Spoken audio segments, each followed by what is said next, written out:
Okay, welcome back. We have got some pretty big variances in overhead, and I, for one, would like to find out. Oh, how do I would like to find out why the heck that's going on. I'm just gonna. Oh, don't picture. I'm just gonna make these. Maybe I'm not. I was gonna try and make these rows a little bit narrower so they'll fit on one page, but this Google Sheet is really trying to fight with me. All right, let's see if we can make this happen. All right. So within variable overhead, we have a spending variance, which is kind of like our price variance, okay, that we've seen before, or our rate variance, and we're actually going to call it a rate. So this tells us that the actual rate was more or less than the standard, right? So we said it should have been 4. Maybe when we actually added up all of our variable overhead, it actually would have been something different. The efficiency variance is basically going to be tied to how many direct labor hours we use. So we use more direct labor hours, then we have higher variable overhead costs. If we use less direct labor hours, we have less variable overhead costs because we are allocating based on direct labor. Okay, so we're going to start with our spending variance, which is going to be our actual variable overhead minus the actual hours times the standard variable rate. All right, so our actual variable overhead was $1,375,000, and our actual hours are, let me see, it told us over here, 340,000. So our actual hours are 340,000 times our standard rate of $4. So if I take the left and I subtract the right, then I've got a $15,000 unfavorable variance. Okay, so my rate was $4 an hour, but what I actually spent was something more than $4 an hour, right? So if you think back to my face mask factory, maybe my thread was more expensive, or maybe if electricity was variable overhead, maybe I spent more on electricity. I can't remember what else was variable with those masks, but the pricing was off. Okay. So then I go over to my efficiency variance. So it's my actual hours times my standard rate. So I said my actual hours were 340,000 times my standard rate of $4. Remember, I got that 340 right here. It says during the month, we operate at 70% capacity and employees work 340,000 hours. All right, my standard hours. So at the 70% level of production, which is what we said we're at, we should have worked 350,000 times our standard rate. Okay. So then I take this one minus the one on the left minus one on the right, and I have a $40,000 favorable variance. I'm just going to check these to make sure that they add up to my overall variance. 25,000 favorable, so that's right. Okay. So what is this telling us? This tells us that while our actual variable overhead costs may have been more, our rate actually was something more than $4 an hour. We got a huge pickup because we had a decrease in direct labor hours. Okay. So again, we'd probably go to the production manager and say, hey, how come we use so many less hours? Is that something that's repeatable? Maybe we need to reset the standard. Maybe it was just a one-time lucky event, but we've got a favorable variance in variable overhead, so we're pretty happy about that. Okay, let's go ahead and knock out fixed here. Just have slightly less videos. Okay, so fixed, we have our spending variance, which is how much we actually spent on overhead, and then we have a volume variance, and I'm going to talk about that in a minute. So our spending overhead, we start with our actual overhead, which was 628,000, and we subtract our budgeted fixed overhead. So how much did we think we were going to spend? And we go over here, and we were budgeted to spend at 70% capacity, 600,000.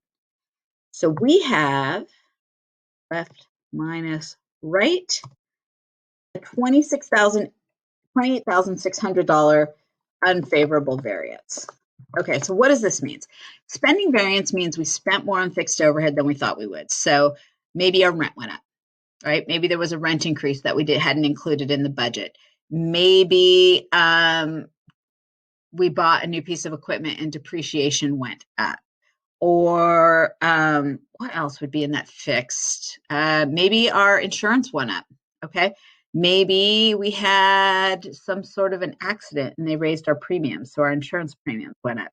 Or maybe they just went up.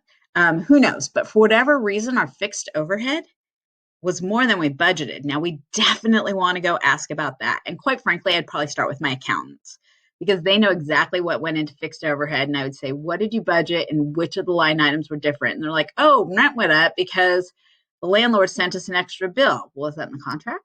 Do we really have to pay that? Let's see if we can get that fixed. Or maybe we need to change the budget, or maybe it was a one-off.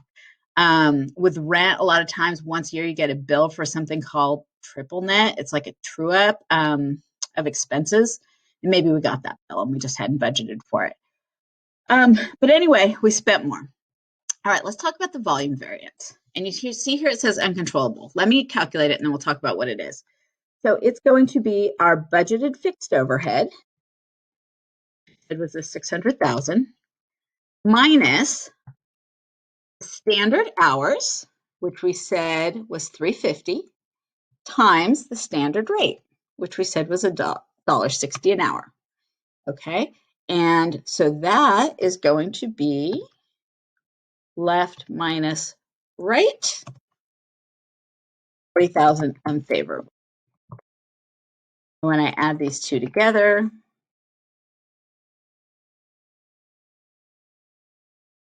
you get 68,600 unfavorable, which is what I was expecting. Okay, so this is what we call uncontrollable.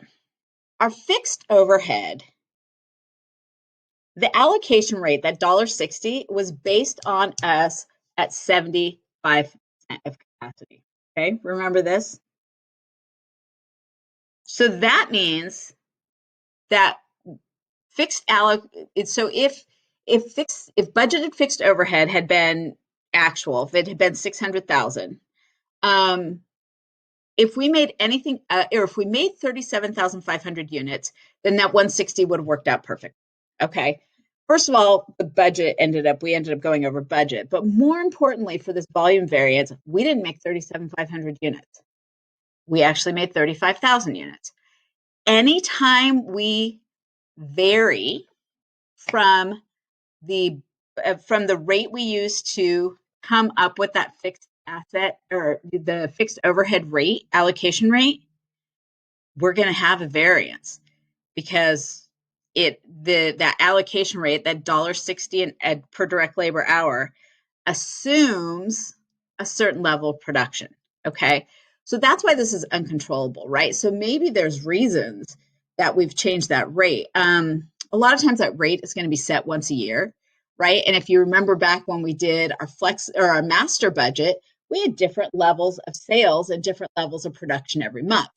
Now, at the end of the year, it kind of all washed out, right? It probably all averaged out. But on any given month, we are going to have a variance. And we're not going to hold our plant manager responsible for that because basically we're telling them this is how many we want you to make. And they're making that. They're doing their job right. And just because the amount we're telling them to make is different than the rate we use to set that standard, they're not going to get in trouble for that, right? That would be totally unfair.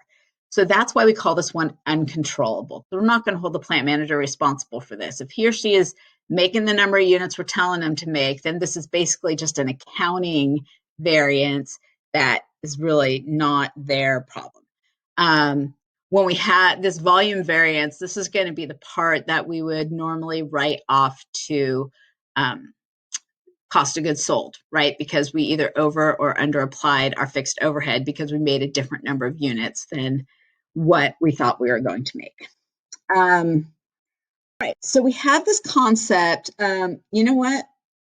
Let's just knock this out because this is quick, of controllable overhead and uncontrollable. So controllable is variable overhead spending, variable overhead efficiency, and fixed overhead spending. That's what the point manager or the production manager is on the hook for. The volume, not so much. So if I just ask you what is the controllable overhead variance, you're going to add up the 1,500 unfavorable variable overhead spending variance plus the variable overhead efficiency variance, which was 40,000 variable, plus the fixed overhead spending variance, which was 28,600 unfavorable, and that's going to give me a total uncontrollable overhead or total controllable overhead variance of 3,600 unfavorable. And then my uncontrollable variance is this 40,000. So the total will be 43,600, which is unfavorable, which is what I had here. So now when I go and look at this, and here's the purpose for this. And this poor production manager, right? I've been going like, why is this off? And why is this off? And why are you all over the place? And I'm screaming at the accountant. And then when I look at this and I'm like, 3,600, that's probably within my acceptable range. Okay. Maybe I still want to go find out why those things happen. But at the end of the day, the biggest part of this overhead variance is because we operated at less than at 70% capacity instead of the 75 that the fixed overhead rate was set based upon. Okay. So really, I'm going to have to, like buy everyone coffee tomorrow because I was a big jerk. I yelled at everyone and, now really it's not that big of a deal. And I probably didn't need to blow my cool, but you know what? Sometimes that happens. All right. So that wraps us up on variances. And I think that's going to wrap us up for this unit.